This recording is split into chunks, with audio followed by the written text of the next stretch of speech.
हम स्टार्ट कर रहे हैं अभी, हमारे रूल्स क्या है प्रिडिक्शन के। तो अभी तक वाला मटेरियल बैलेंस कर देना, आज की क्लास को न्यूट्रल रखना और आगे प्रैक्टिस के लिए इवेंट में हम लोग चलेंगे। हमारे गोल्डन रूल्स प्रिडिक्शन के हैं क्या? जिन्होंने वैदिक किया हुआ है, जिनको वैदिक आता है, उनको लास्ट क्लास में बहुत कंसेप्ट क्लियर हो गए होंगे, उनका वैदिक भी स्ट्रांग हो गया होगा कि नक्षत्र कहाँ से आता है, सबलॉर्ड कहाँ से आता है, और वोकैबुलरी पड़ा हुआ, क्योंकि ज्ञान की तो सीमा नहीं है। जिन्होंने नहीं किया हुआ ना, उनके लिए आज लॉटरी कि आज वो सीधा प्रिडिक्शन के कुएं में छलांग लगाने वाले, और जिनको वैदिक आता है वो भी आज छलांग लगाने वाले, क्योंकि अल्टीमेटली डिफरेंट मैटर है। लेकिन ये सारे सूत्र जो है ना, सारे वैदिक से कनेक्टेड है, सारे सूत्र वैदिक से कनेक्टेड है। तो अभी क्वेश्चंस को नहीं लेंगे, ठीक है, रेज हैंड अभी मत करना, 20 मिनट तक हम लोग कुछ क्वेश्चन कर लेते, ये वाला चैप्टर कर लेते हैं, फिर हम लोग लेते हैं। ये स्क्रीन आपके सामने शेयर करी है मैंने। रूल नंबर 1 हमें क्या बोल रहा है, उसको मैं धीरे धीरे आपको एक्सप्लेन करूंगा और इसको फिर प्रैक्टिकल मोड में लेके जाऊंगा। 12th house of every house, इसको पहले अंडरस्टैंड करते हैं कि हर घर का एक 12वां घर होता है। हमारे 12 घर होते हैं। जहां पर भी हम बैठे हुए हैं, अगर हम पहले घर की बात कर रहे हैं तो पहले घर के लिए 12वां घर कौन सा हो गया? 12वें वाला, 12वां। अगर हम दूसरे घर की बात कर रहे हैं तो दूसरे घर के लिए 12वां घर कौन सा हो गया? पहला। ठीक है, ये जिनको भी नहीं क्लियर हुआ उनको मैं एक डायग्राम से बता रहा हूं, आप समझना। ये हमारा कुंडली का चार्ट है, ये फर्स्ट हाउस। तो इस हाउस का हमारा 12वां कौन सा होगा? हम यहां से काउंट करते हैं, 1 2 3 4 5 6 7 8 9 10 11 और 12। इसका मतलब ये हो गया कि इस हाउस का जो 12वां घर है वो ये वाला है। ऐसी हर हाउस का 12वां घर, इस हाउस का सेकंड हाउस का 12वां घर कौन सा होगा? ये वाला, एक पीछे वाला हो गया। अगर 7th हाउस की बात कर रहे हैं तो इसका 12वां घर कौन सा होगा? ये वाला। फिर एग्जांपल देता हूं, काउंट करते हैं यहां से, 1 2 3 4 5 6 7 8 9 10 11 और ये 12। तो हर घर का 12वां घर। अब इस घर की बात करेंगे, ये 10th हाउस है, तो इसका 12वां कौन सा हो गया? ये वाला। अगर हम इसकी बात करें 4th हाउस की, इसका 12वां कौन सा हो गया? ये वाला।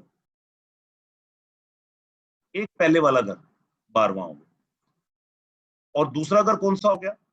एक आगे वाला, यानी कि पहले के लिए दूसरा, दूसरे के लिए तीसरा, तीसरे के लिए चौथा, चौथे के लिए 5वां।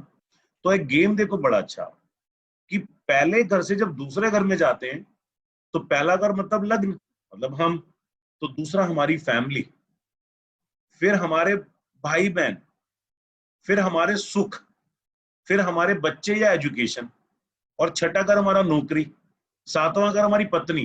तो देखो कहीं ना कहीं एक घर हम आगे जा रहे हैं तो हमारा रोल बढ़ता जा रहा है, मतलब कि हमारे हाउस की इंपॉर्टेंस बढ़ती जा रही है। पहले घर की इंपॉर्टेंस किसने बढ़ाई? दूसरे घर ने। दूसरे घर की इंपॉर्टेंस किसने बढ़ाई? तीसरे घर ने। तीसरे घर की इंपॉर्टेंस किसने बढ़ाई? चौथे घर ने। और अगर हम उल्टा चलते हैं तो 12वें घर की इंपॉर्टेंस जो है वो नेगेटिव में है। तो पहले घर का मतलब लगना, तो 12वां घर मतलब एक तरीके से मौत, व्यय, एक्सपेंस, लॉसेस। तो पहले घर को 12वें घर ने लॉस क्रिएट किया और दूसरे घर ने क्या कर दिया? बेनिफिट क्रिएट किया। तो यही फार्मूला है कि 12th house of every house kills its importance, कि हर घर का 12वां घर उसकी इंपॉर्टेंस को किल करता है, और हर हाउस का दूसरा घर उसकी इंपॉर्टेंस को इंक्रीज करता है। बस इतना ही समझाना था, ये क्लियर हो गया। कुछ एक्सेप्शंस भी हैं इसके अंदर। हमारा क्या रूटीन चलेगा कि दूसरा घर हर घर की इंपॉर्टेंस को इंक्रीज करेगा और 12वां घर हर घर की इंपॉर्टेंस को डिक्रीज करेगा। ये गोल्डन रूल है, हर प्रेडिक्शन में काम आने वाला है। कैसे? अभी एग्जांपल में नहीं जाएंगे, लेकिन कैसे बच्चा होगा या बच्चा नहीं होगा, ऐसे ही होता है ना, शादी होगी या शादी नहीं होगा, बिजनेस चलेगा या बिजनेस नहीं चलेगा, बेल होगी या बेल नहीं होगी, हेल्थ ठीक होगी या हेल्थ ठीक नहीं होगी। आप देखो हर क्वेश्चन ऐसे ही चल रहे हैं, हर क्वेश्चन। मेरी नेचर कैसी होगी? अपनी अपनी नेचर हम सब जानते हैं, या तो अच्छी होगी या खराब होगी। तो हमेशा देखो एक अच्छा पार्ट चल रहा है और एक नेगेटिव पार्ट चल रहा है, तो हमारे को फॉर्मूला थोड़ा क्लियर हो रहा है कि अगर हम आगे चल रहे हैं तो अच्छा होएगा, और पीछे चल रहे हैं 12वें में चल रहे हैं तो नेगेटिव होगा। तो इस रूल को हम लोग प्रिडिक्ट करने में यूज करेंगे, डायग्नोज करने में यूज करेंगे। ठीक है। तीसरा, अब क्वेश्चन क्या उठता है, बस इसी दो फार्मूले से पूरा प्रिडिक्शन निकल जाना है हमारा। तीसरा फार्मूला हमारा क्या बनता है, शादी कब होगी। पहला था शादी होगी या नहीं होगी, अपने का नहीं होगी, तो क्या पूछेगा ही नहीं कब होगी, मैं नहीं होने वाली 5 साल तक। अब शादी होगी तो कह रहा कब होगी, कब, कब माने कौन से पीरियड में होगी, तो पीरियड निकालना बहुत इंपॉर्टेंट है।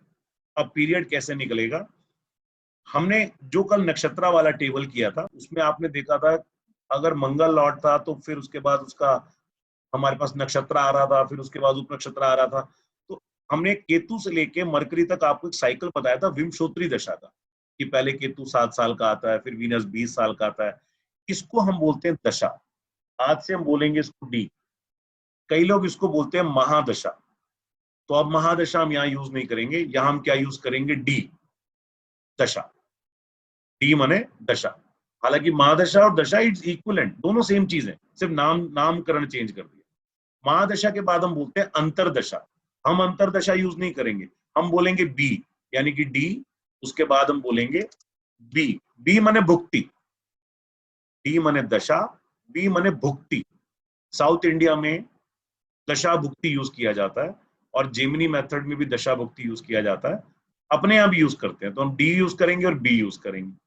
उसके बाद होती प्रत्यंतर दशा, सबको पता है महादशा अंतरदशा, इतना तुम सब जानती।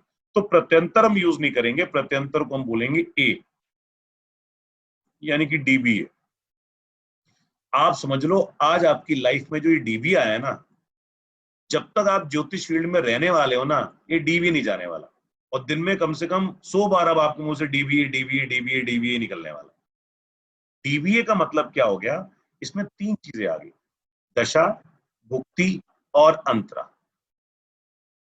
ये डी मने दशा, ये बी मने भुक्ति, और ये ए मने अंतरा। ये हो गया टाइम फ्रेम।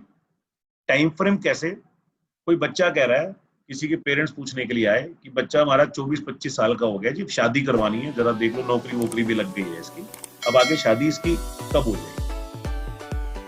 तो हमने देखा इसकी शादी 26 साल के बाद हो रही है।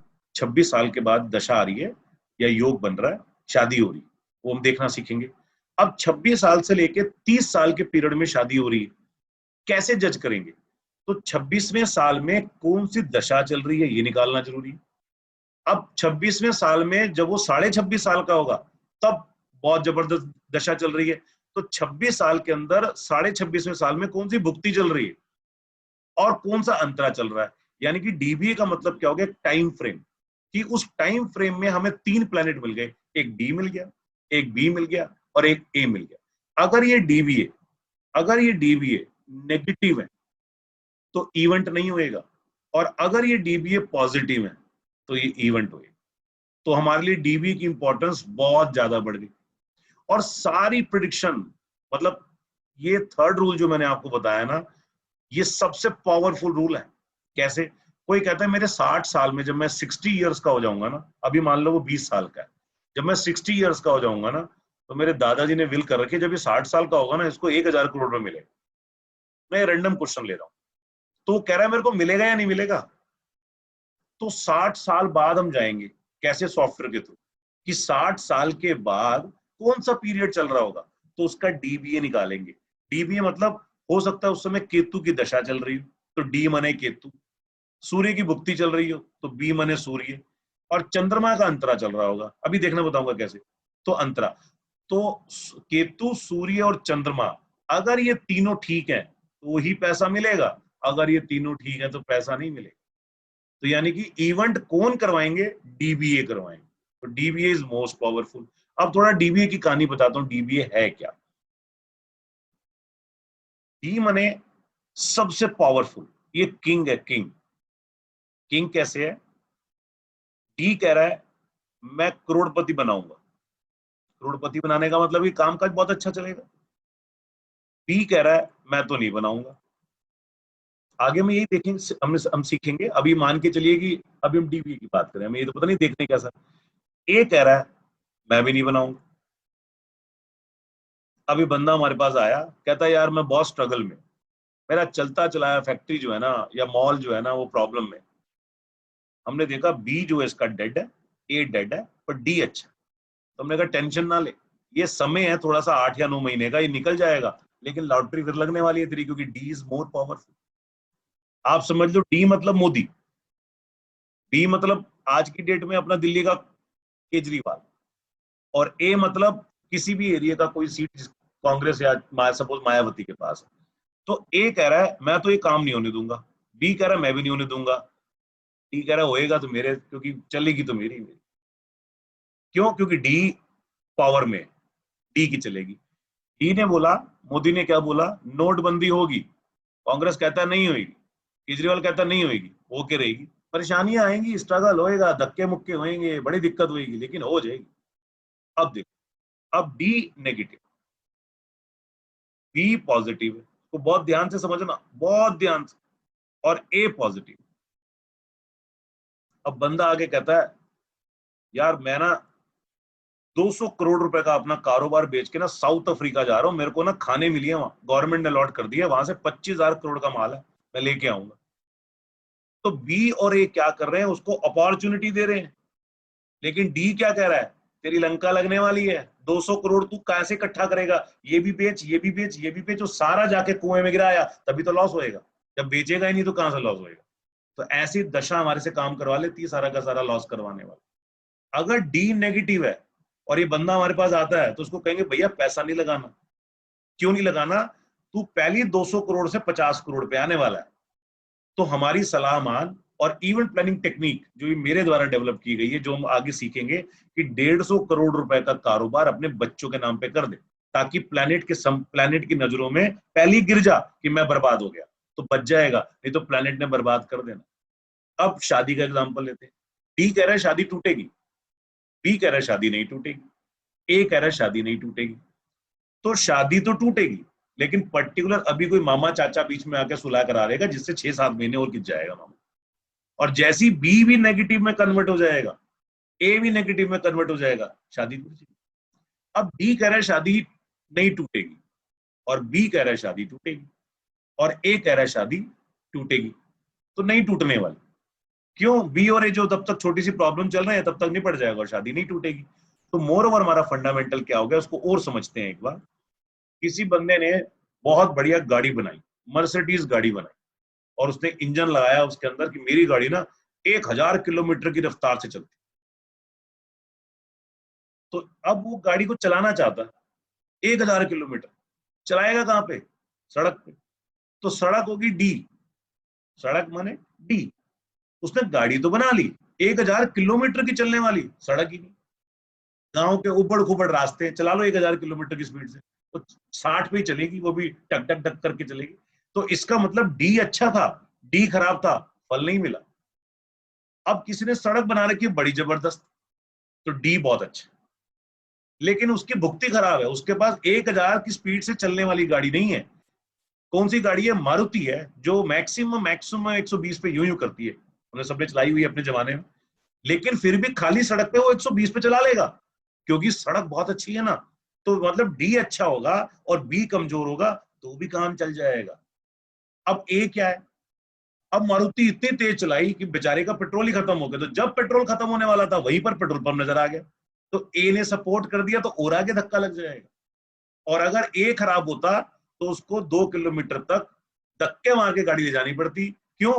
स्ट्रगल आना, लाइफ में स्ट्रगल आना है। तो ए ने क्या किया, कुछ टाइम के लिए स्ट्रगल दे दी।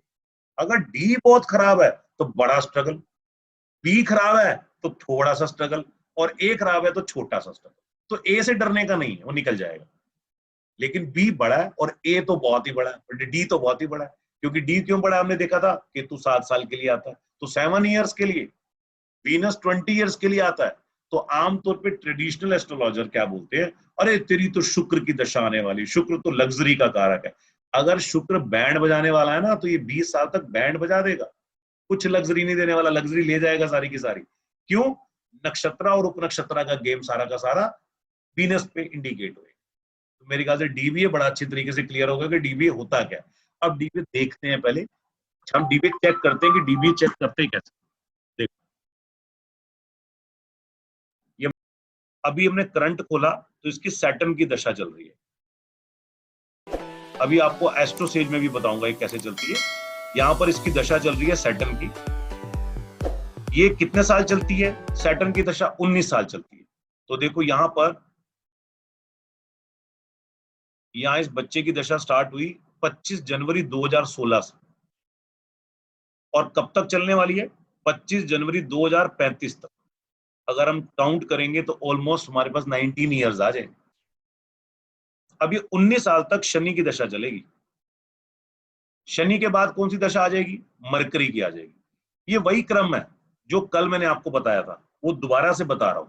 सबसे पहले यहां पर देखो केतु की दशा आएगी। ये केतु लिखा हुआ है, ये आपको पता है सबको, ये प्लैनेट है हमारा। तो हम प्लैनेट की बात कर रहे हैं, ये सब प्लैनेट है हमारे। इसके नीचे जो लिखा हुआ है वो नक्षत्र है, और उसके नीचे जो लिखा हुआ है वो सब लॉर्ड है।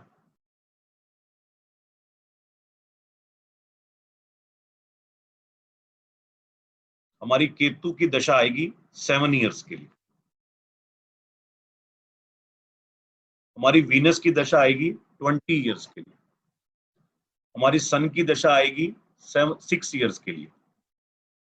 मून की दशा आएगी 10 ईयर्स के लिए। मंगल की दशा 7 ईयर्स के लिए। राहु की दशा 18 ईयर्स के लिए। जुपिटर की दशा 16 ईयर्स के लिए। 19 ईयर्स के लिए और 17 ईयर्स के लिए। इनको टोटल करेंगे तो ये 120 बन जाएगा। अब इसका मतलब क्या हो गया? इसका मतलब ये हो गया कि अब सबसे पहले एक बच्चे का बर्थ हुआ। इस बच्चे का बर्थ आज ही हुआ है, आज ही किया है, तो इसको दशा मिली है सैटर्न की। तो यानी कि सबसे पहले दशा इसकी कौन सी चलेगी? ये वाली चलेगी। कितने साल तक? 19 साल तक। या हो सकता है 1 साल 2 साल इसको निकल निकल चुका होगा पीरियड, जो भी रिमेनिंग रह गया। फिर मरकरी की दशा आएगी दूसरे नंबर पे, यानी कि दूसरी दशा इसकी कौन सी लगेगी? सेकंड नंबर पे मरकरी की दशा लगेगी। फिर इसकी कौन सी दशा लगेगी? थर्ड नंबर पे। फिर ये लगेगी। फिर 4 नंबर पे ये लगेगी। फिर 5 नंबर पे ये। इस तरीके से इसकी दशा का काउंटिंग चेंज होता जाए। ये डी हो गया। अब डी और बी और ए कैसे चेंज होते हैं? जब कभी सैटर्न की दशा लगेगी तो उसमें सबसे पहले सैटर्न की ही भुक्ति लगेगी, यानी कि सैटर्न में सैटर्न आएगा। फिर देखो सैटर्न के बाद मरकरी आ रहा है ना, तो सैटर्न के बाद मरकरी आएगा। मरकरी के बाद देखो यहाँ क्या आ रहा है? केतु आ रहा है, तो सैटर्न में केतु आएगा। अभी बताया था ना 1 2 3 4 5 दशा लगेगी। फिर वीनस आएगा, केतु के बाद ये वीनस आएगा। फिर वीनस के बाद सन आएगा। सन के बाद ये मून आएगा, देखो ये वाला मून। और मून के बाद मास आएगा। मास के बाद राहु। राहु के बाद ये जुपिटर। अब ये 9 प्लैनेट सैटर्न में कंप्लीट हो चुके हैं। तो जैसी लास्ट में जुपिटर की भुक्ति खत्म होगी, अब सैटर्न की दशा चेंज हो जाएगी। सैटर्न कन्वर्ट हो जाएगा मरकरी के अंदर। अब मरकरी में फिर सबसे पहले मरकरी आएगा, फिर केतु, वही क्रम, फिर वीनस, फिर सन, फिर मून, फिर मार्स, फिर राहु, फिर जुपिटर, फिर सैटर्न। ये तो भुक्ति होगी। अब अंतरा कैसे आएगा? तो डी, डी में देखो 9 बार आ रहा है, ऐसे 9 बार हमने कल किया भी था, 9 बार आ रहे थे ना। तो अब ये 9 कंप्लीट होंगे तो ये चेंज होगा। अब ये 9 कैसे चेंज होंगे? जब इसका ये वाला, इसका ये वाला और इसके 9 चेंज हो जाएंगे तो ये चेंज हो जाएगा। कैसे? देखो सैटर्न की दशा और सैटर्न की भुक्ति। तो अब हम अंतरे पे आते हैं। तो सैटर्न, सैटर्न सबसे पहले सैटर्न आएगा, यानी कि शनि शनि शनि, फिर शनि शनि मरकरी, फिर शनि शनि केतु, फिर शनि शनि वीनस, फिर Shani Shani sun, Shani Shani moon, Shani Shani Mars, Saturn Saturn Rahu, Saturn Saturn and Jupiter. अब जैसे ये 9 कंप्लीट हो गए तो ये चेंज होगा। सबसे पहले भुक्ति चेंज होगी, देखना यहाँ पे, यहाँ सैटर्न की जगह मरकरी हो जाएगा। अब ये मरकरी हो गया। अब जैसे ये 9 खत्म हो जाएंगे तो फिर ये मरकरी चेंज होएगा, केतु। जैसे ये 9 कंप्लीट होंगे तो ये वीनस हो जाएगा। जैसे ये 9 कंप्लीट होंगे ये सन हो जाएगा। उसके बाद मून, फिर मार्स, फिर राहु, फिर जुपिटर। अब 9 भुक्तियां भी चेंज हो चुकी हैं, अब मरकरी लग गया। तो मैं दोबारा से क्लियर कर रहा हूं, 3 डब्बे बना लो, ये दशा, ये भुक्ति और ये अंतरा। एक दशा में जब 9 भुक्तियां अपना अपना टाइम पूरा कर जाएंगी तो दशा चेंज होगी, और ऐसी एक भुक्ति में जब अपने 9 अंतरे टाइम पूरा कर जाएंगे तो भुक्तियां चेंज होगी। क्लियर हो रहा है सबको? कोई डाउट तो नहीं इसके अंदर? तो डी भी हमारा निकल जाएगा। अब हमने पूछा 60 साल के बाद किसी को कुछ मिलना है, तो हम यहाँ एग्जाम्पल करते हैं कि ये इस बच्चे को 2025, मैं लिख देता हूं यहाँ पे, सबसे पहले बोर्ड बना देता हूं।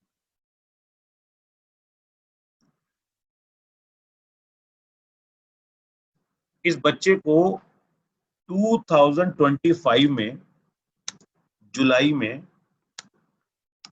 18 तारीख को राष्ट्रपति ने अवार्ड देना है, ऐसा पार्लियामेंट ने बोला है। इसको चिट्ठी भेज दी है जी, हम आपको ना, उस साल हमारा गोल्डन जुबली होनी है और आपको अवार्ड मिलना है, और अभी चल रहा है 2020।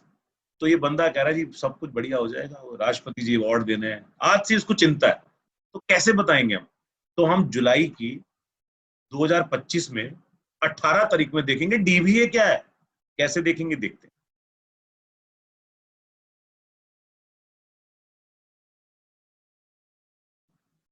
सबसे पहले मैं डी पे आ जाता हूं, सैटर्न। सैटर्न कब तक चलेगा? 2035 तक चलेगा। तो यस, हमारा जो ये कार्यक्रम होना है तो सैटर्न के अंदर ही होना है वाला। तो डी तो हमारा हो गया सैटर्न, क्योंकि सैटर्न की लाइफ कब तक रहनी है? 2035 तक, और हमारा इवेंट कब है? 25। तो हमारे को डी जो मिल गया, हमने नोट किया कि डी इक्वल टू सैटर्न। अब सैटर्न बताएगा कि काम होएगा नहीं होएगा, वो कैसे बताएगा वो बाद में पड़ेगा। अब बी ढूंढना है, तो बी के लिए हम चलते हैं 25 में।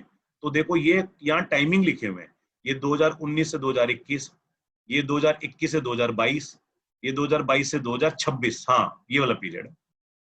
तो हमने इस पे क्लिक किया, यानी कि 16/11/2022 को इसकी लाइफ में वीनस की भुक्ति आएगी। कब तक रहेगी? जनवरी 26 तक। तो बी मिल गया हमारे को, बी इक्वल टू हो गया वीनस। अब हमने जाना है 18 तारीख के अंदर, तो अब इस पे क्लिक करके हमने क्या किया, अंतरे पे आ जाते हैं, यानी कि सैटर्न और वीनस ये दो तुम्हें मिल गए।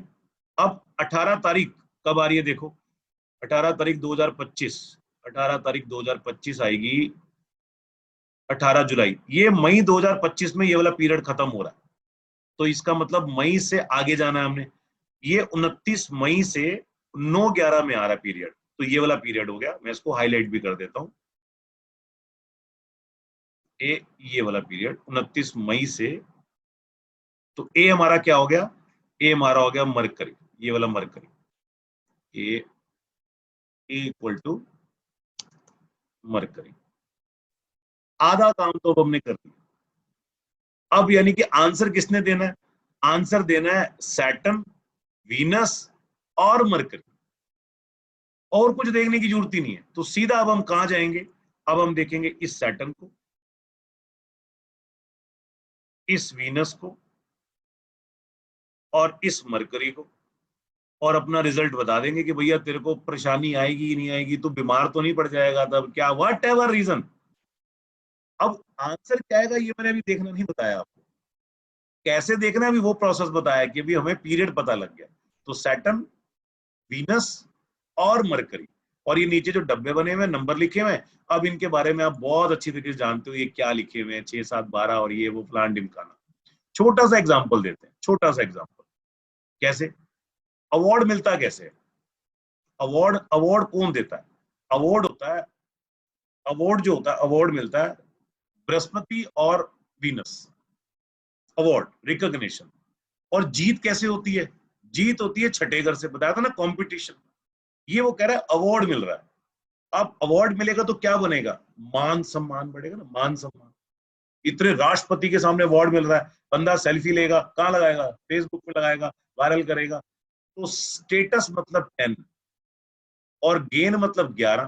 तो अगर उस पीरियड में 10-11 आ रहा होगा तो बहुत बढ़िया तरीके से मान सम्मान मिलेगा, और अगर 6-8-12 आ रहा होगा तो राष्ट्रपति नहीं आएगा, तेरी ट्रॉफी पड़ी होगी, उसका प्रॉक्सी दे देगा कि राष्ट्रपति जी आज आए नहीं है, आपका ये रहा अवार्ड, फोटो बाद में खींच जाएगी। यानी कि अवार्ड तो कमिटेड है, लेकिन उस इवेंट में प्रॉब्लम आ गई और बाय चांस 3-8-12 आ गया, तो 3 मतलब अब याद करो डॉक्यूमेंट, तो यानी कि तेरे सर्टिफिकेट में नाम भी गलत होगा, स्पेलिंग भी गलत आ सकती है, या सबके सर्टिफिकेट आ जाएंगे, तेरा सर्टिफिकेट भी नहीं आएगा।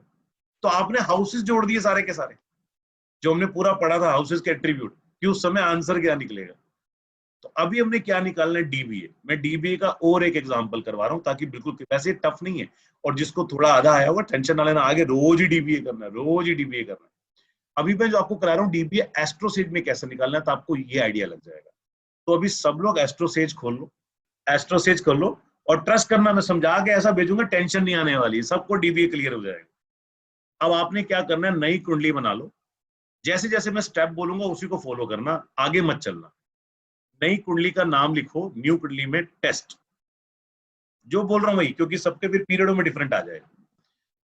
टेस्ट, और टेस्ट के बाद नीचे जो डेट आ रही है, आज ही की डेट रहने दो, आज सबके मोबाइल में आ रही होगी 7 अगस्त 2020, सबको यही आ रही हो। बाय चांस किसी की चेंज आ रही है तो आज कर लो, 7 अगस्त 2020। और टाइम मेरे वाले मोबाइल में आ रहा है 8:09। अप्रोक्सीमेट किसी का 10 आ रहा होगा, किसी का 8 आ रहा होगा, ऐसे ही होगा ना। तो 8 बज के स्टैंडर्ड 10 मिनट सारे कर लो, 8:10, क्योंकि सेकंड्स में भी सब लॉट चेंज हो जाता है। तो 8:10 कर लिया। अब प्लेस किसी का अगर आ रहा होगा, किसी का मुंबई, वहां के जोडिएक के हिसाब से एक ही प्लेस लगा लेते हैं हम, दिल्ली, दिल्ली पिक कर लो। उसके बाद जहां पर सेव लिखा हुआ है और एक सेटिंग का टैब आ रहा है, सेटिंग पे क्लिक करो, नीचे गेट होरोस्कोप पे क्लिक करो। जैसे ही गेट होरोस्कोप पे आप क्लिक करते हो तो आपको एक कुंडली नजर आ जाएगी। हितेश पाटिया जी, आपने रेज हैंड किया हुआ, इससे रिलेटेड तो नहीं है ना, बस ऐसे ऐसे कर दो ना। तो ये लग्न कुंडली आ गया। अब सबके पास लग्न कुंडली इस तरीके से आ गया होगा, देखो चला गया, ये लग्न कुंडली इस तरीके से सबका आ गया होगा, ये देखो, ठीक है ना, सबका आ गया होगा। अब ऊपर 3 डंडे बने हुए, 3 डंडे पे क्लिक कर दो, जिसको मेन्यू बार बोलते हैं। जैसे ही मेन्यू बार पे क्लिक करोगे, सबसे पहला ऑप्शन आ रहा है, देखो होम, दूसरा ऑप्शन आ रहा है बुक मार्क्स, तीसरा आ रहा है बेसिक, चौथा आ रहा है दशा। यहां से हमारे को दशा पता लगेगी। अब इस पे क्लिक कर दो, दशा पे, और दशा आ गया। दशा में देखो सबसे ऊपर दशा आ रही है सैटर्न की, सबको सैटर्न की दशा आ रही होगी। मेरे यहाँ पर आ रहा है 21 सितंबर 2034 तक, किसी का 20 आ रहा होगा, किसी का 18 होगा, मत परेशान होना। 21 सितंबर 2034 को सैटर्न जो लिखा हुआ है, इट मींस 21/09/2034 को ये दशा खत्म होने वाली। लैपटॉप में क्या होता है, दोनों रेंज आती है, यहां से स्टार्ट हो रही है और यहां से खत्म हो रही है। ये स्क्रीन छोटी है तो यहां पर एंडिंग पॉइंट बता रहा है वो। अब नीचे उसके देखो मरकरी आ रही है 51 तक, तो आपको आइडिया लग जाएगा कि भाई 34 से चालू हो रही है और 51 तक खत्म होने वाली है। लैपटॉप में दोनों आमने सामने आ जाती है, बस ये डिफरेंस है। तो अब हमारे को जो दशा निकालनी है वो निकालनी है 18 जुलाई 2025, जो हमने एग्जाम्पल लगाया था, वो कैसे निकालें, कॉमन रखते हैं। तो हमें पता लग रहा है 2034 में ही आ जाएगी ये तो दशा, यानी कि 34 वाले पीरियड में ही आ जाएगी ना, क्योंकि 34 में सैटर्न खत्म होने वाला है। तो डी तो हमें मिल गया सैटर्न, सबको क्लियर हो गया, डी सैटर्न मिल गया। अगर हम बात करते कि 2000, बंदा बात कर रहा है कि 2040 में मेरे को मिलेगा, तो फिर उसकी दशा हो जाती है मरकरी की, क्योंकि 34 के बाद मरकरी आ जाएगा। ठीक जी। तो अब सैटर्न के ऊपर क्लिक करो। जैसे सैटर्न पे आपने क्लिक किया, हमें दशा मिल गई। अब देखो सैटर्न में सैटर्न आ रहा है, मेरे मोबाइल में आ रहा है 24/9/2018, सबका इसी के आसपास आ रहा होगा। तो 2018 सितंबर तक सैटर्न में सैटर्न खत्म हो जाएगा, यानी कि सैटर्न जो दूसरे वाला है ये भुक्ति, सैटर्न तो लंबा चलेगा। फिर उसके नीचे मरकरी खत्म होगा जून 21 तक, किसी का 20-19 आ रहा होगा, बस 21 देख लेना। फिर उसके नीचे केतु आ रहा है जुलाई 2022 तक। फिर उसके बाद आ रहा है सितंबर 25 तक वीनस। तो यस, यानी कि हमारी भुक्ति कौन सी होगी, वीनस, क्योंकि वीनस सितंबर 25 तक चल रहा है और हमने पकड़ना जुलाई 25, करेक्ट। अब इस पर क्लिक कर, तो अब डी भी मिल गया और बी भी मिल गया। अब हमने जाना है 18 जुलाई के अंदर। देखो 18 जुलाई 2025 में कौन सा स्लैब आ रहा है, तो सबसे last slab Saturn Venus and Ketu, वो कहां से आ रहा है, वो आ रहा है 5 जुलाई 2025 से ऊपर वाले से कब तक? 11 सितंबर 2025। तो हमारा डीबीए क्या हो गया? सैटर्न, वीनस और केतु। सैटर्न, वीनस और केतु क्यों आए मैं फिर बता रहा हूं। सैटर्न में वीनस तो निकाल दिया था, केतु हमारा 11 सितंबर 2025 तक है ना। तो ये स्टार्ट कहां से हुआ होगा? ये स्टार्ट हुआ होगा जब मरकरी खत्म हुआ होगा। मरकरी कब खत्म हुआ है? 5 जुलाई 2025 को। तो 5 जुलाई 2025 से 11 सितंबर 2025 तक केतु का अंतरा चलेगा।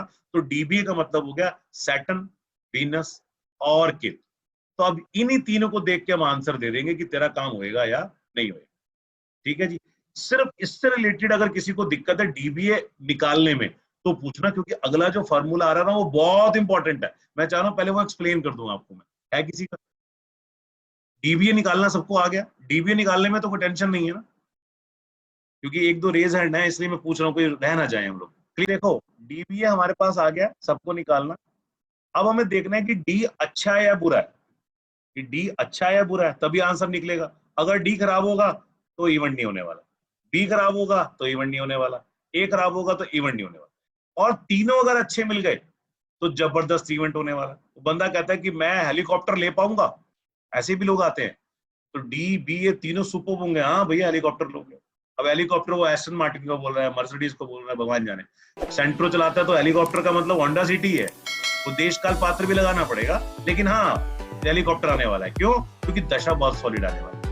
तो तीसरा फार्मूला, मोस्ट इंपॉर्टेंट फार्मूला, पहला फार्मूला हमने क्या किया था? पहला फार्मूला हमने किया कि 12th house of every house gives its importance. दूसरा फार्मूला हमने किया second house of every house increase its importance, कि वो इंक्रीज करता है और बार बार डिक्रीज करता है। फिर हमने निकला कि दशा भुक्ति अंतरा कैसे निकालते हैं। तो D is greater than B and B is greater than A. इसका मतलब डी जो है वो ज्यादा पावरफुल है और बी जो है वो उससे कम पावरफुल है और ए उससे कम। और लास्ट में आता है ट्रांजिट। ये अभी नहीं करेंगे, ये बाद में करेंगे, क्योंकि ट्रांजिट को भी बाद में कंसीडर करेंगे हम लोग, क्योंकि ट्रांजिट डिलीवरी बताता है। अब फोर्थ फॉर्मूला देखो क्या आ रहा है। सब लॉर्ड इज ग्रेटर देन नक्षत्र एंड नक्षत्र इज ग्रेटर देन प्लैनेट। यहां पर देखना, हमने फोकस करना है इस वाले पार्ट पे, ग्रेटर देन। और सबलॉर्ड नक्षत्र प्लैनेट क्या होते हैं ये मैं आपको बता ही चुका हूं कल। अब वो कह रहे हैं सबलॉर्ड इज ग्रेटर देन नक्षत्र, नक्षत्र इज ग्रेटर देन प्लैनेट। इसका मतलब क्या है? हमारे पास जो चार्ट बनता है, जो सॉफ्टवेयर वाला चार्ट, यहाँ हमारे पास 3 कैलकुलेशन आती है। कैसी कैलकुलेशन आती है? ये प्लैनेट होता है, ये नक्षत्र होता है और ये सबलॉर्ड होता है। अगर प्लैनेट बोल रहा है मैं ये काम करूंगा, नक्षत्र बोल रहा है मैं नहीं करूंगा, और सबलॉर्ड बोल रहा है मैं नहीं करूंगा, तो अभी हमने क्या पढ़ा कि सबलॉर्ड इज ग्रेटर देन नक्षत्र एंड नक्षत्र इज ग्रेटर देन प्लैनेट। यानी कि नक्षत्र जो है वो प्लैनेट से बड़ा है लेकिन सबलॉर्ड से छोटा है। अब इसको समझाते हैं कैसे। प्लैनेट मतलब आभास, एग्जम्पशन। अभी यहां पर बैठे बैठे मान लो किसी ने बोला कि भाई मैं ना मूवी देखने के लिए जा रहा हूँ, सपोज अनु ने बोला, अनु ने घर में फोन कर दिया, सब रेडी हो जाना, मैं मूवी देखने चल रही हूँ, और क्लास के पास सीधा पीवीआर मिलना। अनु के सारे घर वाले रेडी हो गए और हमें क्या पता कि अनु आज मूवी देखने के लिए जा रही, ठीक है। और 5 मिनट पहले चली गई क्लास से, तो हम डिस्कस कर रहे हैं आज अनु ने पिक्चर देखी होगी आज, है ना, क्या वो मूवी देखा ही? क्वेश्चन रेज होता है। प्लैनेट तो कह रहे हैं मैं जा रही हूँ, वो चली भी गई यहां से, क्या वो देखा ही? अब डिपेंड करता है नक्षत्र के ऊपर। नक्षत्र मतलब उसको वहां तक पहुंचाने वाला, यानी कि वो रोड मैप, उसको गाड़ी पे जाना है, मेट्रो में जाना है, जिस चीज में जाना है वो अवेलेबल हुआ ही नहीं हुआ। अब सपोज वो भी अवेलेबल हो गया, इसने अपनी गाड़ी खुद ड्राइव करी और पहुंच गई पीवीआर। वहां पर जाके क्या मूवी देखा ही? हो सकता है टिकट नहीं मिली, हो सकता है वो विश्व हिंदू परिषद के लोग आ गए, हम तो पद्मावत नहीं चलने देंगे, बट एवर कुछ भी रीजन हो गया, मतलब मैं तो एक बात कर रहा हूँ, मूवी देखी नहीं देखी। तो अब प्लैनेट ने बोला पिक्चर देखेंगे, नक्षत्र ने बोला हाँ पहुंच भी गए, लेकिन सब लोग कहते देख के दिखाओ, तो सारा इवेंट फ्लॉप, नहीं हो पाएगा। तो ये सब लॉर्ड की पावर और ये नक्षत्र की पावर और ये प्लैनेट की पावर। और एग्जांपल लेते हैं, एक बच्चा है प्यारा सा 22-23 साल का, बेचारा ने आईआईटी ज्वाइन किया, उसको प्रेम हो गया किसी लड़की के साथ। अच्छा बच्चा, आईआईटी वाले बच्चे अच्छे ही होते हैं ना, पढ़े लिखे बच्चे होते हैं। तो पापा के पास आके कहता है, आजकल पापा मम्मी बन गए, मम्मी पापा बन गए, पता है ना आपको। बेचारे पापा बेचारे वो बोले पापा नहीं रहे आज की डेट में, मम्मी तेज हो गई है आजकल। पापा के पास आता है, कहता हो मेरी बात सुन लो, आप मेरे दोस्त हो, शादी करूंगा तो इससे करूंगा, नहीं तो मैं जहर खा लूंगा। कहता है बेटे मेरे को कोई दिक्कत नहीं है यार, यानी कि मैं तेरा नक्षत्र हूँ, तू प्लेनेट है, अपन दोनों तैयार है, लेकिन भाई डिसीजन तो सब लॉर्ड करेगा। अगर सब लॉर्ड ने मना कर दिया तो मैं नहीं करा सकता तेरी शादी। तो ये सब लॉर्ड की पावर है। अब देखो, प्लेनेट भी तैयार नहीं है, नक्षत्र भी तैयार नहीं है, और सब लॉर्ड कह रहा है मैंने तो यही तेरी शादी करानी है, तो यही हो जाएगी शादी, चाहे खटपट रहेगी क्योंकि प्लेनेट और नक्षत्र ठीक नहीं है, बट इवेंट हो जाएगा। तो यानी कि सब लॉर्ड को 3 पॉइंट है, नक्षत्र को कितने पॉइंट है, 2 पॉइंट है, और प्लेनेट को कितने पॉइंट है, 1 पॉइंट।